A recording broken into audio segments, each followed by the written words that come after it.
له صاحبه وهو يحاوره أكفرت بالذي خلقك من تراب ثم من نطفة ثم سواك رجلا لكن هو الله ربي ولا أشرك بربي أحدا.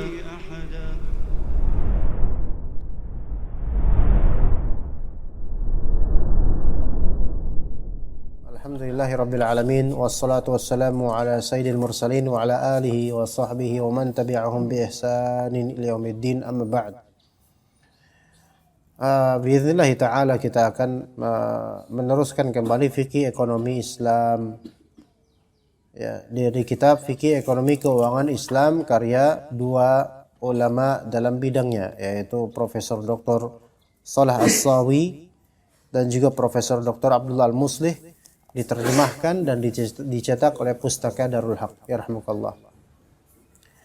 Dalam halaman 18, di halaman 18 dikatakan oleh penulis hafizahumullah, sementara diharamkannya menimbun barang itu disebutkan dalam hadis Ma'mar bin Abdullah bahwa Rasulullah SAW bersabda, la yahtakiru illa khati'. Tidak ada yang menimbun barang komoditi kecuali pendosa. Ini namanya istilahnya ihtikar. Ya, ihtikar itu ada beberapa macam. Tetapi ada ihtikar di sini maksudnya ihtikar yang diperbolehkan ada, dan ada ihtikar yang dimaksud dalam hadis, yaitu ihtikar yang diharamkan. Menimbun barang itu enggak semuanya salah. Enggak semuanya berdosa. Karena ihtikar atau menimbun barang yang non syar'i yang berdosa itu ada kriteria yang harus difahami agar kita bisa menghukuminya sebagai kesalahan atau dosa. Jadi yang dimaksud dengan ihtikar dalam ilmu syariah atau fikih ekonomi Islam ini membeli komoditi. Komoditi atau apa, ikhwan? Komoditi atau bid'ah, barang dagangan, komoditi ya.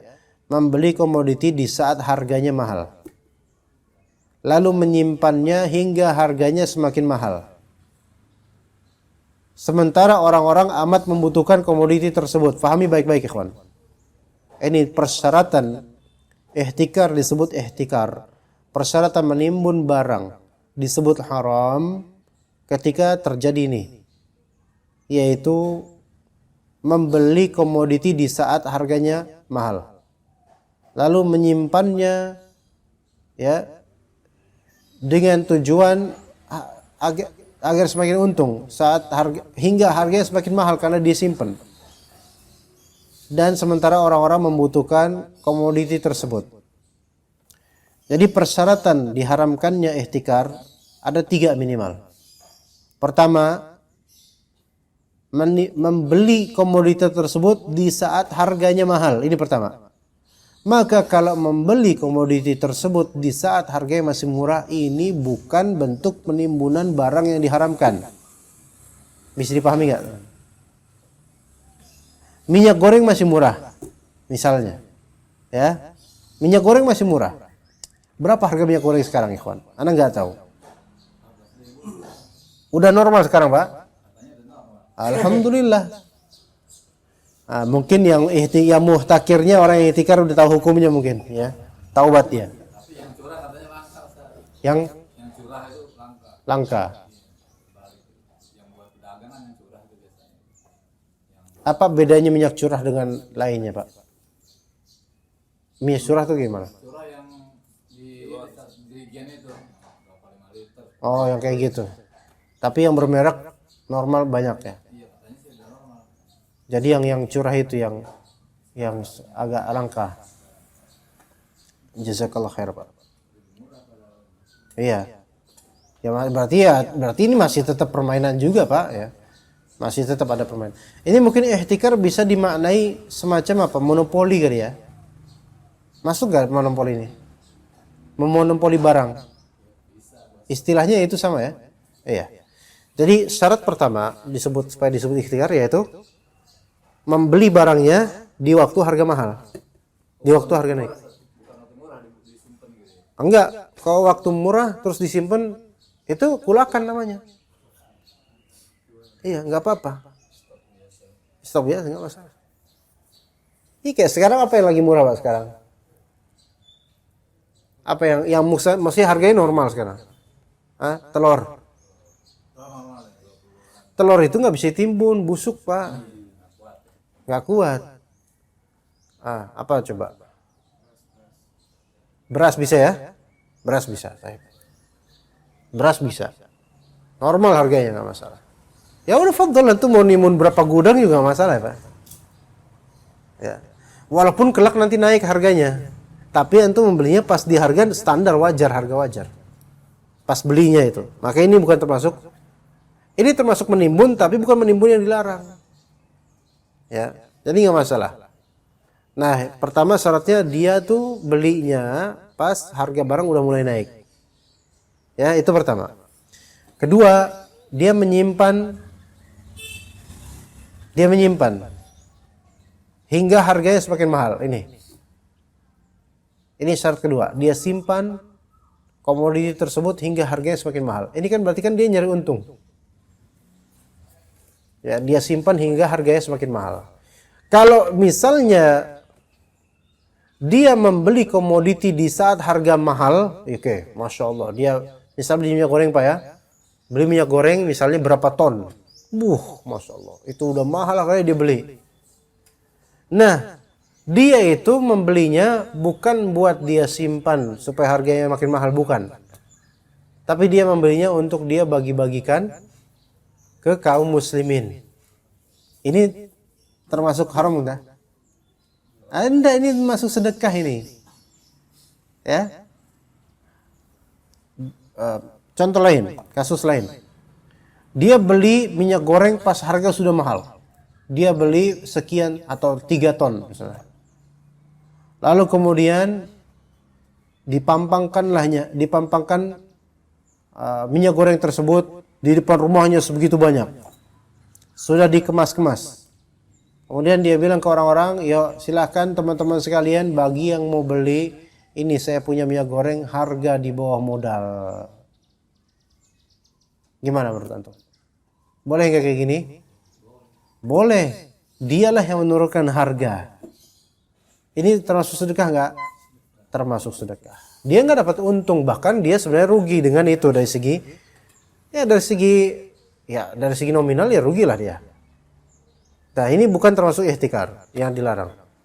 Oke? Jadi syarat pertama, belinya pas lagi mahal. Syarat kedua, dia itu menyimpan komoditi tersebut supaya harganya semakin mahal. Dan syarat yang ketiga, orang-orang membutuhkan komoditi tersebut. Kalau orang-orang nggak butuh sama komoditi tersebut, mau semahal apapun, fadhol, terserah antum. Apa contohnya? Sarung BHS lagi mahal. Kan ini kan bulan masjid ada sekaligus promosi lah ya. Sarung BHS lagi mahal. Karena makin langka misalnya. Wah, lagi mahal nih sarung BHS nih. Nah, antum beli loh ya mahal. Terus antum timbun itu, ada jenis sarung BHS yang ditimbun oleh kolektor, ada memang.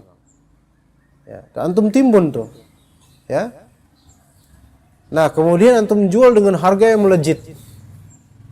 Boleh nggak yang ini? Boleh. Kenapa? Karena orang-orang nggak membutuhkan. Mereka nggak bisa beli sarung BHS yang harga 3 juta, 4 juta. Alternatif lain ada nggak?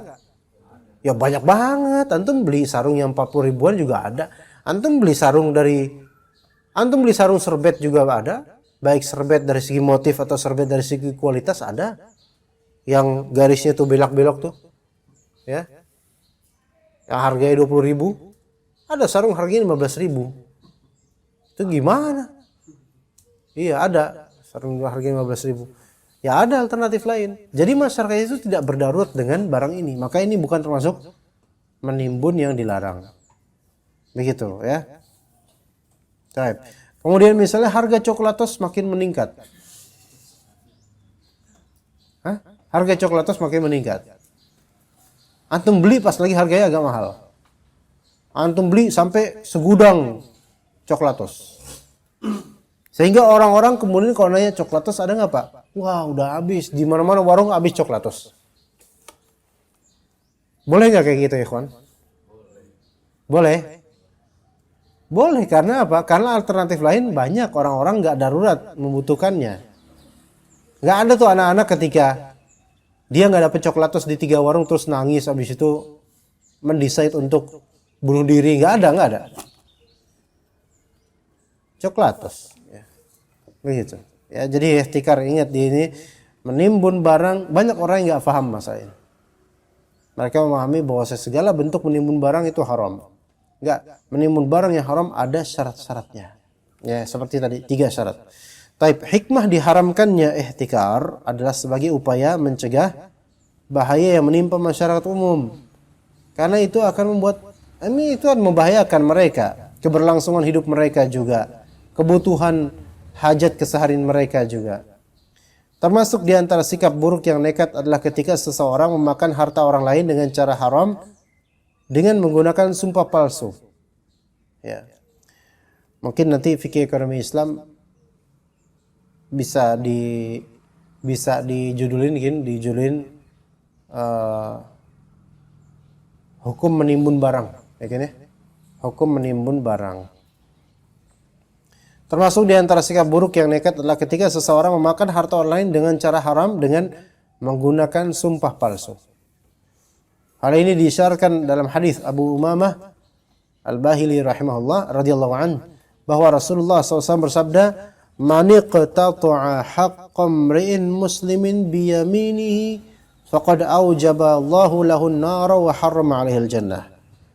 Barang siapa yang merebut hak seorang muslim dengan sumpah palsu, dia mengucapkan sumpah dusta untuk mendapatkan yang haram, merebut hak orang muslim, maka orang yang seperti ini pasti akan Allah jebloskan dia ke dalam neraka dan mengharamkan masuk surga. Maka kata seorang sahabat, "Wa in kana syai'an yasiran ya Rasulullah." Walaupun itu hanya sesuatu yang sepele ya Rasulullah, maka beliau menjawab, "Wa in qadiban min arak." Ya, walaupun hanya sebatang ranting kayu arak. Walaupun cuma satu siwak misalnya. Misal, tetap itu akan wajib atasnya neraka dan juga dijauhkan dari surga.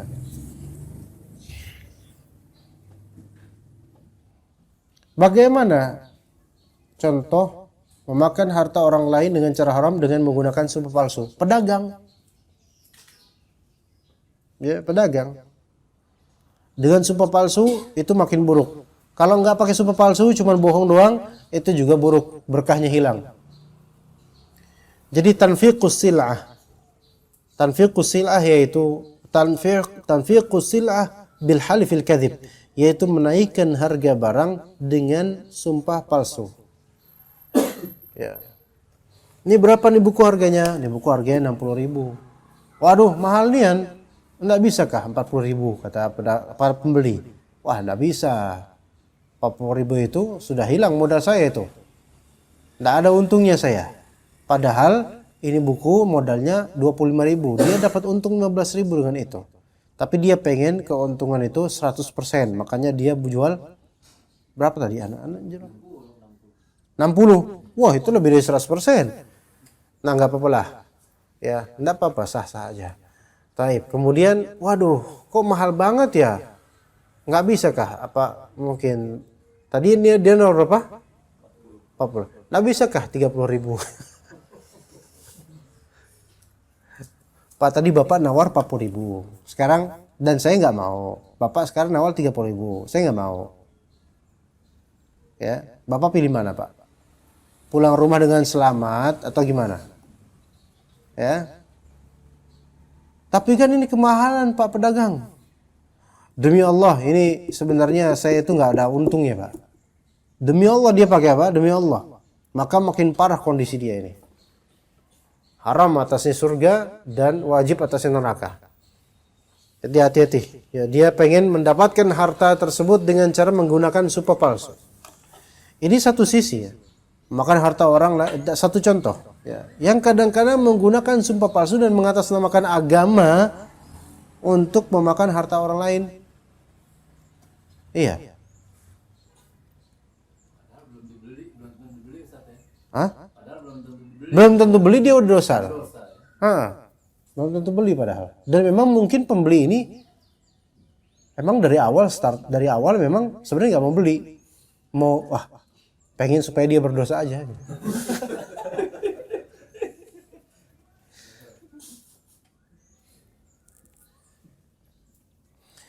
Yang namanya kalimat, aduh kalau segitu nggak untung saya. Ini nih yang pedagang banyak bohong di sini.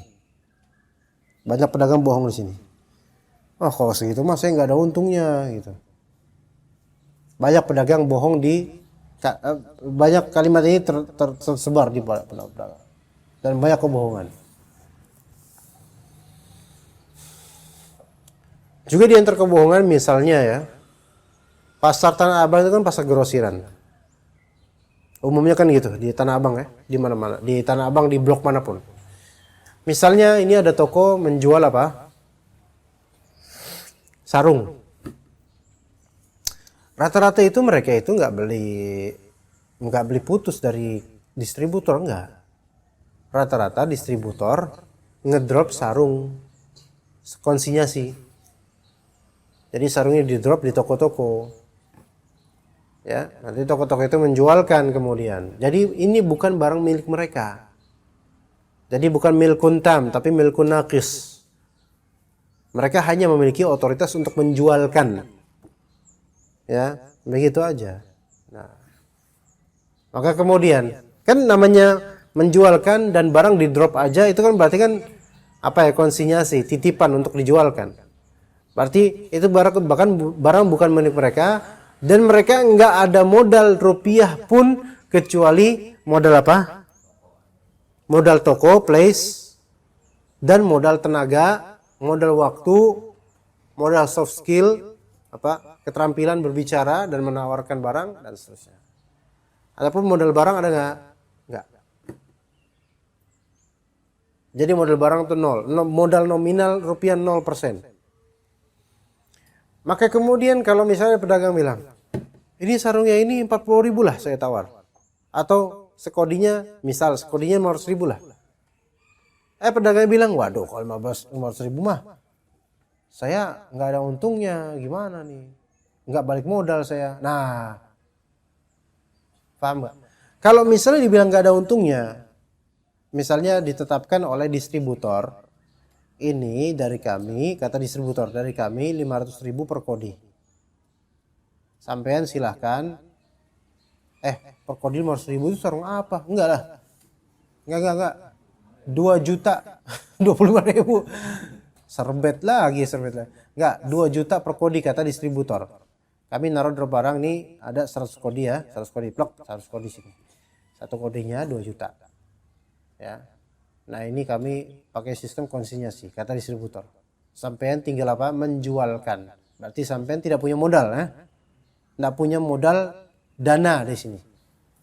Oke, paham di sini, kawan? Dan nanti untungnya ya udah. Silakan mau naikkan berapa gimana? Dari kami 2 juta. Sampai naikkan 2.400.000 tafadhol, berarti ada sekodi dapat 400.000. Gitu kan ya? Oke, ya udah. Sip, deal alhamdulillah. Ini sistem konsinyasi.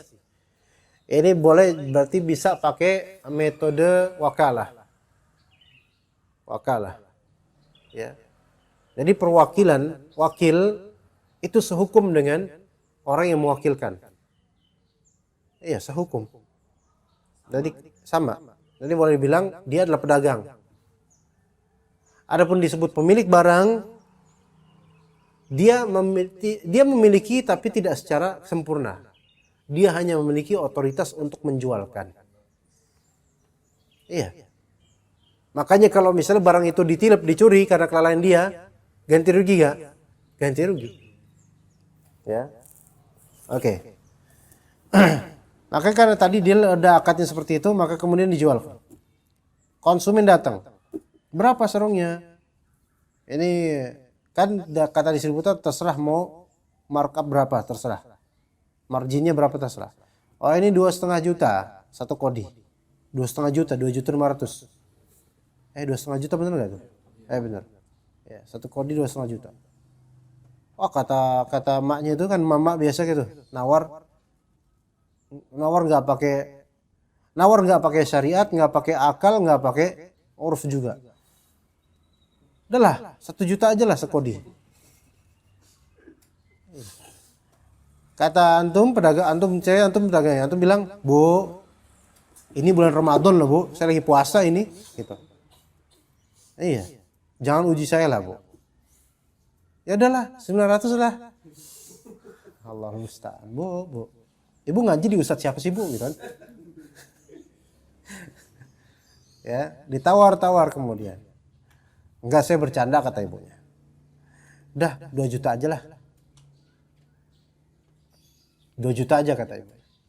Maka antum bilang gini, ya Bu, kalau 2 juta aja saya nggak ada untungnya, Bu. Dosa nggak bilang gitu? Ayo. Enggak kan? Karena apa? Karena emang dealnya sama distributor, 2 juta modal dari distributor. Lebih dari itu laba buat kalian. Gitu ya. Maka boleh ngomong gitu, ya. Nah, kalau misalnya dibilang, udahlah, kata ibu-ibu, 2 juta aja lah per kodi ya. Enggak, jangan 2,5 juta, 2 juta aja per kodi. Terus antum bilang, waduh, kalau gitu mah saya nggak balik modal, Bu. Boleh nggak ngomong gitu?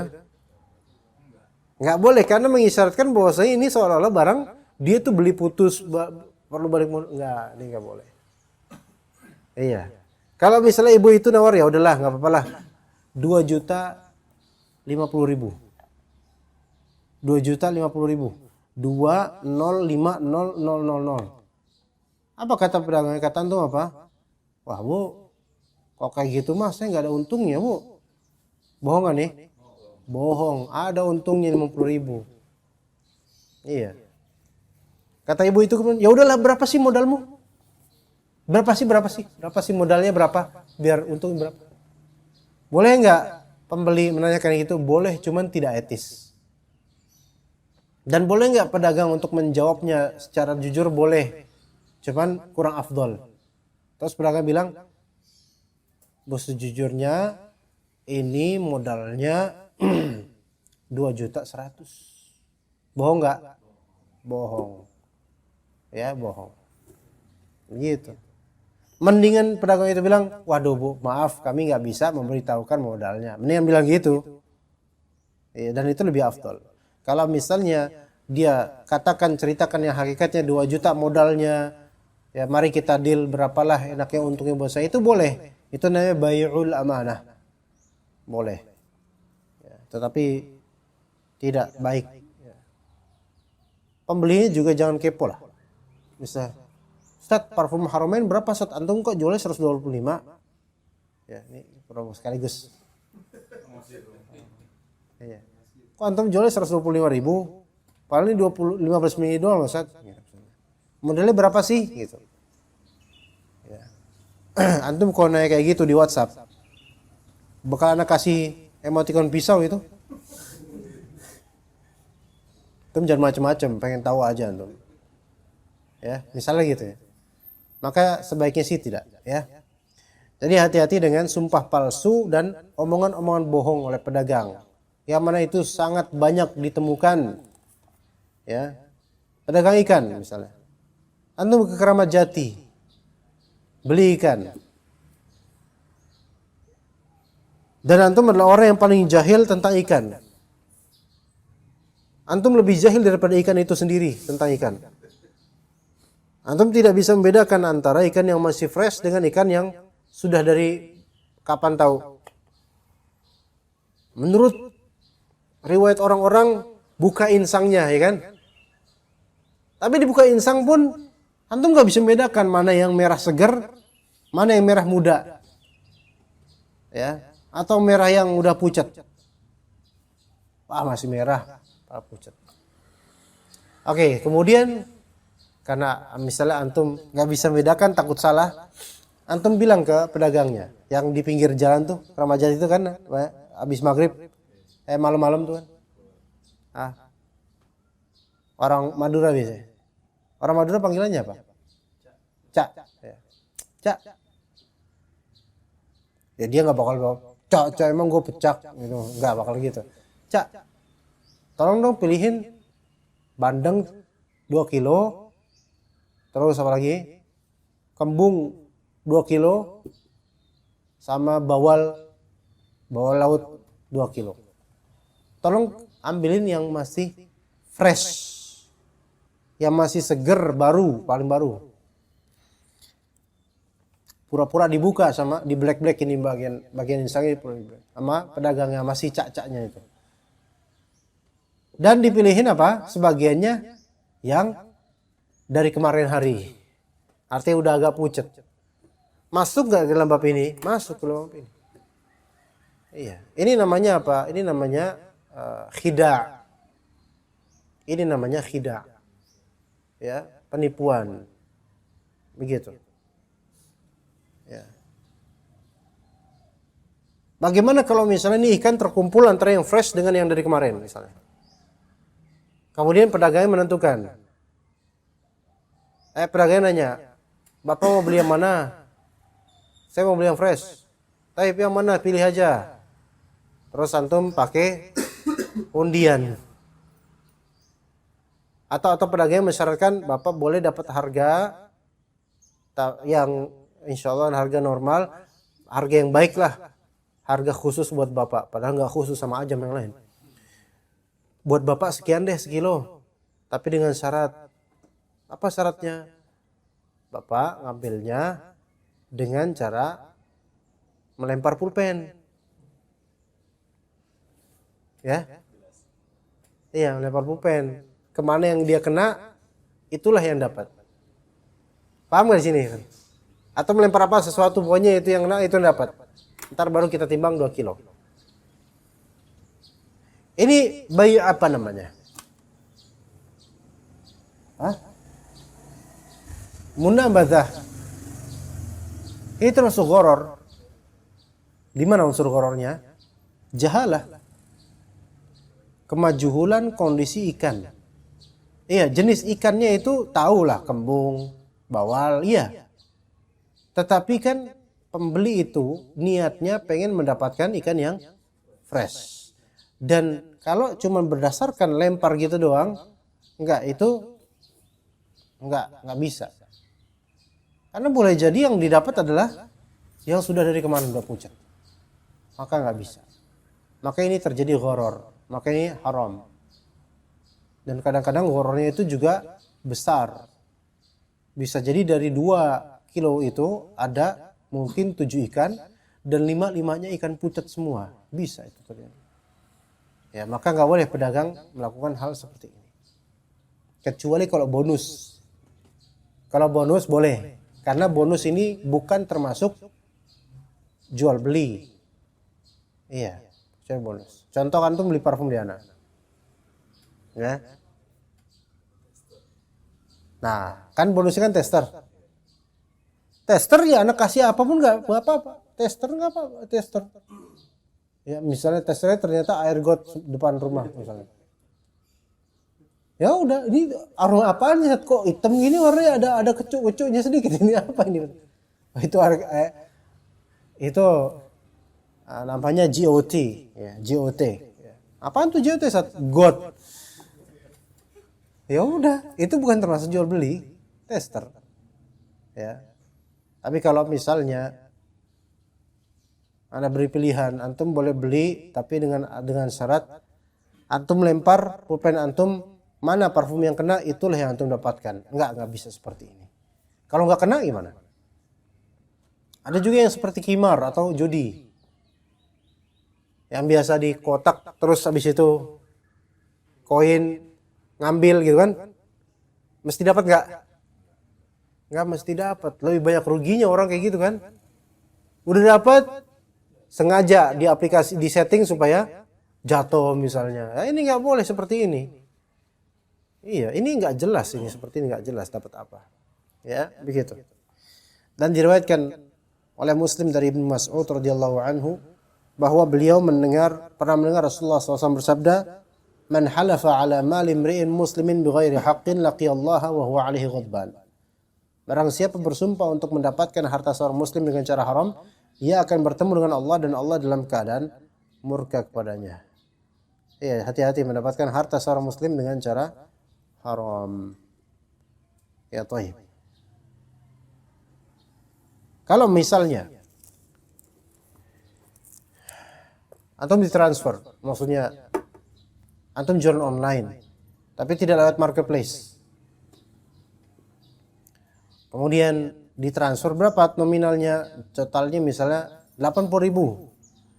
Pembelinya malah transfer 100.000. Apa hukum 20.000 di sini? Hukumnya antum wajib tabayun terlebih dahulu. Kecuali kalau antum telah mengetahui dia terbiasa melebihkan. Bisa dipahami ya ikhwan? Kalau antum baru pertama kali dengannya transaksi atau belum tahu, ini belum memastikan ini kira-kira diridhoi atau enggak, antum harus tanya, ini 20.000 kelebihan gimana? Kalau dia bilang, udah afwan, ana salah kirim, salah transfer, harusnya 80, tolong Ustaz kirim balik. Waduh, kirim balik beda bang, ana nggak pakai flip. Gimana kalau dipotong 6.500, bisa nggak? Jadi 13.500 saja. Waduh, afwan Ustaz, nggak bisa Ustaz. Akhirnya yang rugi siapa? Ana. Jadi sengaja nih biar ana nggak dapat untung gitu kan, misalnya. Tapi kalau antum tahu dia itu memang selalu kalau setiap beli selalu dia melebihkan, maka tidak diharuskan untuk tabayun lagi. Mungkin dia malah 4 kalau tabayun terus antum. Ya, udah ambil aja lah seperti itu. Ya, begitu ya. Mungkin cukup sampai situ insyaallah. Jazakumullah khairal jazaa atas kehadiran antum semua. Barakallahu fikum jami'an wa sallallahu ala nabiyyina Muhammad wa ala alihi wa sahbihi ajma'in. Subhanakallahumma bihamdika asyhadu an la ilaha illa anta astaghfiruka wa atubu ilaik. Wassalamu alaikum warahmatullahi wabarakatuh.